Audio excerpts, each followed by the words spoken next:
студияи Сомонфилм тасмим гирифтааст ки аввалин маротиба дар Тоҷикистон филми бисёрсерияги яъне ки 100 қисматро дар бар мегирад пешниҳоди мардуми сарбаланди Тоҷикистон гардонда бошад ва филм аз ҳаёти як ҷавоне қисса мекунад ки ду дӯст дар хурдӣ бо ҳам бисёр дӯсти наздиканд ва Сӯҳроб дар кӯдакӣ падари худро бо автомобили зер мекунад ва дар сари чамбарак Парвизро менишонад ва гуноҳро ба гардани Парвиз бор мекунад. Парвиз бошад худро дар сари суд ҳимоя карда наметавонад.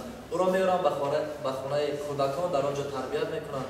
баъд аз оне ки Парвиз ба воя мерасад, донишгоҳи тиббии Тоҷикистонро хатм карда ба деҳаи худ ҳамчун сардоктор таъин шуда бармегардад. вақте ки ба деҳа бармегардад, тамоми деҳа яъне зиддият нишон медиҳанд, намехоҳанд ки ӯ дар он ҷо кор кунад, дар он ҷо фаъолият кунад. аммо Парвиз ба ҳамаи ин нигоҳ накарда, ҳамаи ин мушкилиҳоро бартараф месозад, дар он ҷо духтурхонаи худро обод карда барои ҳамдеҳагони худ хизмат мекунад.